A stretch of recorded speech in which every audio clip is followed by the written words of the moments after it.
updates. Gaya ng sinasabi natin, dahil wala po tayong flag ceremony, ito po yung paraan natin para makapagbigay ng announcements. Kasama na rin yung mga announcements para sa ating mga empleyado. Pero ngayong umaga, dahil may meeting din po ako ng 9 a.m. Hindi po masyadong mahaba ang aking updates. Yung iba siguro sa post na lang or sa Public Information Office or PIO page ng Pasig. Sana lahat po kayo naka-subscribe po, naka-like o at least naka-follow dun sa post ng ating PIO page. Kasi minsan hindi naman ako nakakapag-post. Sila po yung nagpo-post ng mga announcements natin. Lalo na yung mga detalye, minsan general lang yung pinopost ko. Sila nagbibigay talaga ng mas specificong announcements. So sana follow kayo dun sa page. I-follow nyo po yung page ng Pasig Public Information Office o PIO. So ngayon po, magbibigay lang po ako ng again mga updates. Magfo-focus po ako dun sa health updates. Dahil nakikita po natin, unang-una, bumababa po ang bilang ng COVID-19 sa Pasig at pati sa buong rehiyon. Alam niyo, pag tiningnan niyo yung curve ng buong rehiyon ng NCR, halos ano po yan, parang magkasunod lang po o sabay-sabay po yan. Ibig sabihin, pag tumataas ang bilang sa Pasig, tataas din po ang bilang sa Taguig, sa Mandaluyong. Dahil nakikita nyo naman po paano yung border natin, yung boundary natin sa isa't isa. Ang NCR talagang isang malaking rehiyon na hindi mo naman masabi na yung taga Pasig, sa Pasig ka lang o yung taga Quezon City, dyan ka lang sa... Hindi po. Talagang nagko-cross tayo ng boundary. Marami pong taga Pasig, sa QC nagtatrabaho, sa Marikina nagtatrabaho, marami din naman taga Marikina at QC na sa Pasig nagtatrabaho. So talagang magko-cross tayo ng boundary. Kaya mapapansin nyo, sabay-sabay talaga umaakyat at umababa yung bilang ng kaso sa COVID-19. So kahit na mga Metro Manila mayors, 17 mayors kami ng Metro Manila, lahat tayo sinusubukan gawin ang best natin. Pero ang totoo niyan, kailangan teamwork po ang bawat mayor, kasama po ang national. Kailangan nagtutulungan tayo, lahat ng mga ahensya, yung MMDA, Metro Manila Council, lahat po, DOH, DILG, DSW, kailangan nagtutulungan po ang lahat. Dahil yan lang po ang paraan para masolusyonan natin itong COVID-19 ng unti-unti. Okay, so, siyempre tayo bilang LGU, ginagawa natin ang best natin. At ayan po, i-report ko sa inyo ngayon na maganda po ang bilang natin. Dahil nung August 31, ito po, di ba, after GCQ, nakita natin parang pataas ng pataas. Kinabahan tayo dahil pataas ng pataas talaga ang kaso sa buong NCR, sa Pasig. Umabot tayo ng 2,200 cases. Pero ngayon, malinaw na malinaw po yung downtrend ng ating mga kaso o bilang ng COVID-19. Sa ngayon po, meron tayong 300 cases na lamang mula sa 2,200. So, wala pang kalahati ng kalahati. So, maganda po. Ibig sabihin, tama yung ginagawa natin. Ibig sabihin, maganda yung ginagawa. Hindi lang dito sa Pasig, kundi sa lahat ng mga lungsod at munisipalidad dito sa NCR. So, yan po ang aking magandang balita sa ating lahat. Mula 2,200 cases of COVID, ngayon nasa 300 cases na lang po tayo. Pero ito po, word of warning po sa ating lahat. Dahil madali po sanang sabihin na, mula 2,200, ngayon 300 na lang. Ibig sabihin, pwede na tayong mag-relax. Pasyal-pasyal na tayo, pwede na tayong gumala. Sana hindi pa po. Okay? Sana ngayong bumababa ang bilang ng kaso, mas lalo tayong mag-ingat. Lalo na pag nandun tayo sa mga high-risk areas o kung saan mataas yung rate ng contamination or infection. Lalo na po kapag baka yung iba sa inyo, yung mga nanonood po, nagtatrabaho sa opisina, yung iba baka papuntang opisina ngayon, nakasakay sa jeep, nakasakay sa bus. Dito po natin kailangan talagang mag-ingat na pag maraming tao, huwag tayo magtatanggal ng mask. Kapag kung maaari, pagkakain tayo, pag lunch break, maliit na grupo lang. At kung sino yung kasama nyo sa lunch, dapat sila lang yung lagi yung kasama nyo sa lunch, no? Huwag pa iba-iba. Ito po yung mga safety precautions na pwede natin gawin para talagang bumaba na yung kaso. Kasi ngayong bumababa yung kaso, ang sinasabi nga ng ibang mayor, ito magandang sinabi kagabi nung nag-meeting po kami ng mga ibang Metro Manila mayors. I hope he doesn't mind na banggitin ko, no? Kasi maganda yung punto ni Mayor Lino ng Taguig. Na ito po, habang bumababa yung kaso sa NCR, maaaring tumataas naman yung kaso sa ibang mga kalapit nating probinsya, halimbawa sa Rizal, sa Bulacan, maaaring yung mga nagtatrabaho doon, pupunta naman dito sa Metro Manila, dito magtatrabaho, so tataas ulit yung kaso. Pag dito naman tumaas, sa kanila bumaba naman, babalik naman doon, baka mamaya maging cycle lang to. Bumababa sa ibang lugar, tataas sa ibang lugar, bababa sa lugar na ito, parang nagiging paikot-ikot. So, ibig sabihin, kailangan talagang habang bumababa yung kaso, dinodoble pa natin yung pag-iingat natin. Baka may nanonood po na business owner, lalo na yung may-ari ng mga restaurant kung saan talagang binababa yung mga mask natin. Sana sumunod tayo dun sa ang tables natin, sa Pasig po ito tables natin, 3 meters apart. Kung pumunta yan ng kung magkakasama yan, okay lang, same table sila, pero yung susunod na table dapat 3 meters apart. Ang dami na namin napapasara, nasususpinde, ayaw naman namin gawin yun. Alam mo, ayaw po namin magpasara ng restaurant, ayaw namin magpasara ng grocery o ng tindahan. Pero kung nakikita natin may violation, kailangan talaga natin gawin. Ngayon, nahuhuli ba natin lahat? Maaring hindi. May nakakalusot ba? Maaring opo, may nakakalusot. Pero wag na nating intayin. Magkusa na po tayo. Nasa atin ang responsibilidad. Nasa sa bawat mamamayan, empleyado ka man, manggagawa ka man, o may-ari ka man ng isang kainan o restaurant, magkusa na po tayo. Magkusa po tayo. Let's take the responsibility. Let's put it on ourselves to end COVID-19. Ang pamahalaan natin, ginagawa pong lahat. Maaring minsan may mali, may pagkukulang, kahit saan naman po. Pero gawin natin ang makakaya natin bilang mga individual din. Bago tayo manisi ng iba, tingnan natin ano ba yung pwede ko pang gawin sa sarili ko, ano ba yung pwede kong gawin para mas lalo tayong mag-ingat, para mapababa yung bilang ng COVID-19 sa ating lungsod. Pero muli po, maganda po ang ating bilang ng kaso. Dito sa Pasig, mula 2,200 na kaso, 300 na lang. So ibig sabihin tama yung ginagawa natin, paigtingin pa natin. Huwag tayo mag-relax. Huwag tayo mag-relax. Gawin pa nating mas intense ang ating pag-iingat kung posible yun. Okay. Ngayon, isa po, di ba sabi natin, paigtingin natin. Imbis na mag-relax, na bumababa yung kaso, galingan pa natin. Tingnan natin, ano pa ba yung pwede natin gawin? Ito po yung Pasig Pass. Ngayong araw na ito, required na para makapasok sa City Hall. Susunod po, pati yung mga ibang city government buildings. Sa palengke, malapit na rin natin to implement. Ngayong araw na to, ngayong Lunes, hindi na kayo dapat papasukin kung wala po kayong Pasig Pass. Napakadali lang naman po ng Pasig Pass. Pupunta po kayo sa pasigpass.pasigcity.gov.ph. I-click kayo ng sign up. I-fill up nyo po yung form. Kung hindi po kayo marunong, medyo nahihirapan kayo, humingi na lang po tayo ng tulong sa iba. Sa baba po, meron naman pong help desk para diyan, para sa mga hindi masyadong magaling sa teknolohiya. Kagabi si mama ko humingi ng tulong sa akin, paano ba yung Pasig Pass? May mga tanong siya tungkol sa email, paano daw hindi niya ma-access yung email. So ano po yan, Yung email tinanggal natin bilang required kasi alam natin hindi lahat ng tao may email. So basta pag may tanong kayo, ayan po, meron tayong help desk dito. Eventually, pati sa mga barangay, maglalagay tayo ng help desk.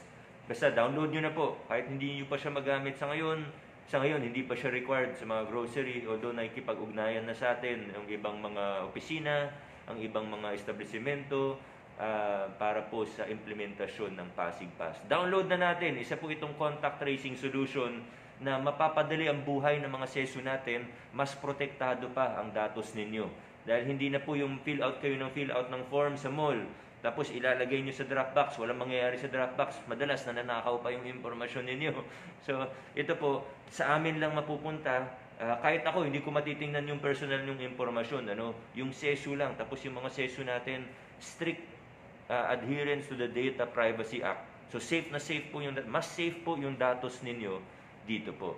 Hindi po, Android phone nyo, iPhone, kahit ano po, basta may access sa browser, may internet access, kahit sa computer pwede, sa laptop, sa desktop, kahit saan po, sa tablet pwede. O yun. So, download your QR code now, pwede nyo siya i-print, pwede po siyang i-save sa phone, pwede siyang i-screenshot para sa mas mabilis na access. Hindi ko po mapakita sa inyo, kasi yung QR code ko dun sa Pasig Pass, nandito po sa phone na gamit ko ngayon, so hindi ko mapakita sa inyo. But kung paano ko ginagawa. Ang ginawa ko, sinave ko siya sa lock code ko. Ayan, sinave ko sa lock code ko, so pipindutin ko lang yung power, lalabas na siya kaagad.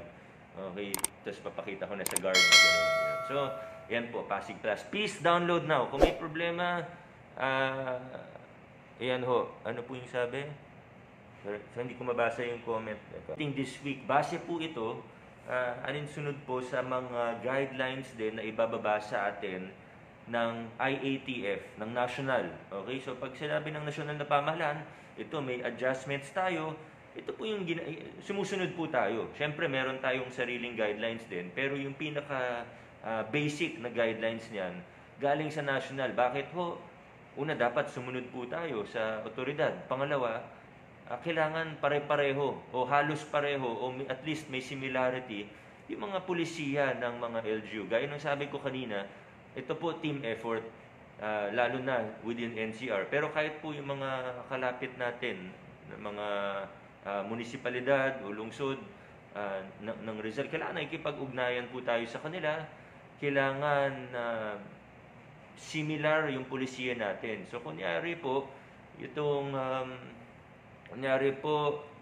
pagdating sa curfew, kahit sabihin natin, tingin natin, dapat mas, gantong oras, so kailangan, or mas maganda, iisa ang curfew ng buong rehiyon. Siyempre, kung nagtatrabaho ako, kunyari, nagtatrabaho ako sa Pasig, nakatira sa Marikina, ang hirap naman kung tatawid ka lang, magkaiba na yung curfew. So, dapat pare-pareho po yan. At rest assured, ng mga mayor ninyo, ng mga mayor ng NCR, nakikipag-ugnayan yan sa isa't isa at maganda ang teamwork natin. So, hindi ko po muna i-announce, pero kasi baka mamaya, baka marinig nung iba, tas akala nila, implemented na siya today. Hindi po, hindi ko muna i-announce, pero abangan nyo po yung post ko at yung post ng Public Information Office. Malamang yung iba mababalita din naman, kagaya ng curfew. So, magkakaroon tayo ng changes curfew sa age ng pwedeng lumabas, sa bilang o capacity sa religious gatherings, mga misa, service, at may konti pang iba na minor na lang. Pero yan po yung tatlo na medyo mag-iiba this week. Sa age, curfew, religious gathering. So, abangan po natin. Okay, lagi tayong updated, dapat lagi tayong manood ng balita, maging updated tayo sa mga verified pages ng ating lungsod. Lalo na po ang ating PIO page. Again, please subscribe dahil hindi ko po mababanggit lahat ng announcements dito, lahat ng detalye. Kailangan po ina-update rin po natin ang ating mga sarili. Yan po yung sa health. Panghuli na lang po yung sa tablets. Again, kailangan matapos po ako in 5 minutes. Okay, kailangan bago 8:45 makaalis na po ako dito. But ito po, last yung sa tablets natin, ongoing po. Marami na pong nagpo-post daw, marami na pong nag-text sa akin, nag-message sa akin na natanggap na daw nila yung mga tablets natin mula sa iba't ibang pampublikong paaralan ng Pasig. Okay, so yung detalye niyan, yung proseso, alamin niyo po sa school, kung ano yung petsa na pupunta yung mga magulang doon para manatili po yung social distancing, hindi po sabay-sabayan. Yung notaryo, kailangan po natin yan, yung affidavit of guardianship, dahil requirement po yan sa atin. Siyempre, meron din tayong COA, Commission on Audit tayo, ang lungsod, pera ng taong bayan ang ginastos natin dito. So may mga requirements po yan sa amin, sa LGU. Kaya nagpapasalamat po ako dun sa mga nagmamagandang loob at nag-offer ng libreng notary services, free notary services. Yan, nakita ko sina Attorney Tantan Ambrosio, sina Attorney Ayan Sia, dating konsehal Ayan Sia, nagpapanotaryo sila ng libre. Para malaking tulong po ito sa ating mga mag-aaral at sa mga magulang, pamilya nila. So, thank you, Attorney Tantan, Attorney Ayan, kung mapanood niyo po ito o marinig niyo po ito. Maraming salamat sa serbisyong binibigay niyo sa mga Pasigenyo. Thank you. Yan, so yung tablets, again, makipag-ugnayan tayo sa mga paaralan kung paano natin makukuha yun. So, ganun din, yung mga iba, yung may mga laptops, ganun din po. Teachers natin. Yung sa PLP, actually hindi ko alam yung process kung paano po yung sa PLP. Basta na-turn over na natin sa school admin ng PLP, kayo na po ang bahala paano makipag-ugnayan sa kanila. Okay? Yes, supposed to, yung nagtatanong messenger, tinitingnan ko na lang, baka may mga frequently asked questions, pero yan po yung main announcements. Yung sa tapat loan, talaga mahigpit tayo doon, pero magsi-second batch na po tayo. Okay, malapit na tayo mag-second batch. Hopefully, within this week, ipupush ko yung team natin para ma-submit na. May ginawa tayong bago with Paymaya, na may binigay sa, hindi ko na alam yung technical, pero may binigay sila sa atin, or ibig sabihin, may binigay sila parang access sa atin, para mas may control tayo at mas mapapabilis yung disbursement natin dun sa tapat loan. So okay po yan. Hopefully mapabilis. Marami kasi nagsasubmit na kulang ang requirements. Ngayon, kaya tayo mahigpit sa requirements pagdating sa tapat loan. Dahil ito po, una, pera to ng taong bayan, pera ng taxpayer. Hindi ito para sa akin ipamigay lang ng kahit kanino. So kailangan alinsunod po ito sa ating layunin na stimulate ang lokal na ekonomiya sa paraan ng pagbibigay ng small loans sa ating mga maliliit na negosyante. So, kailangan mapatunayan na maliit ka talagang negosyante na merong kang plano para sa negosyo mo. Hindi pwedeng bigay lang tayo ng bigay ng pera.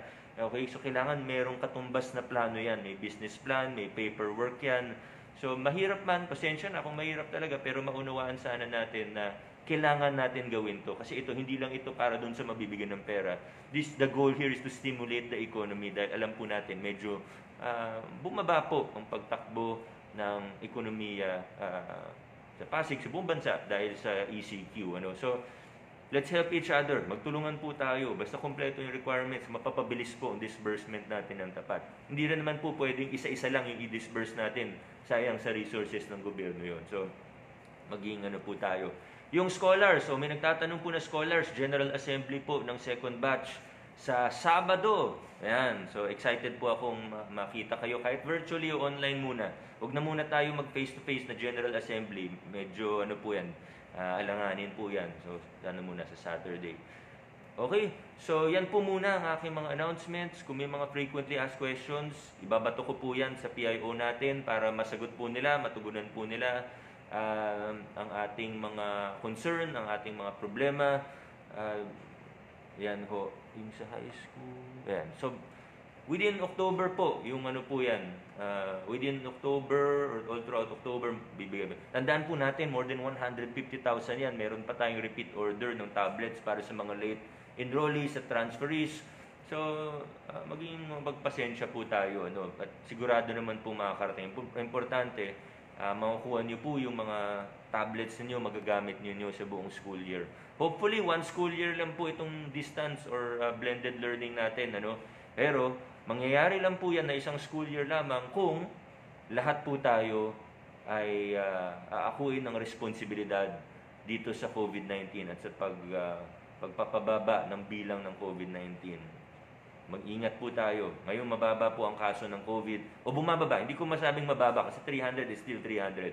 Pero mula 2,000, 300 na lang ngayon. Double time tayo sa centralized quarantine facility. Yung ospital natin, napakaganda ng track record. Mababa ang mortality rate. So ito po, tuloy-tuloy lang po tayo. Paigtingin pa natin, magtulungan po tayo, mag-cooperate po tayo. Kakayanin natin to. hopefully malapit na. So, maraming salamat. God bless po sa lahat ng mga nanood. Para po sa mga hindi nakanood, sana ikwento po ninyo sa kanila. Yung mga empleyado naman po natin, okay, tuloy-tuloy po ang ating regularization program kahit nasa gitna tayo ng pandemya. Siguraduhin niyo po kompleto yung mga requirements ninyo. Okay, basta alam niyo naman tayo, lahat ng pwede ibigay sa empleyado gagawin natin dahil gusto natin ilayo yung mga empleyado natin sa politika. No? So, pag maganda track record, qualified, promote natin yan, regularize natin yan. Mahirap yung ginagawa natin. Ni-create ng bagong permanent position, tinatanggal yung lumang casual para yung casual maging permanent na. Pero tuloy-tuloy po yan. Ano? So, para sa mga nagtatanong kung ano yung Pasig Pass, tingnan nyo na lang po sa mga dati kong post or sa post ng PIO. Maraming salamat. Have a great week, everyone. God bless you. God bless Pasig City.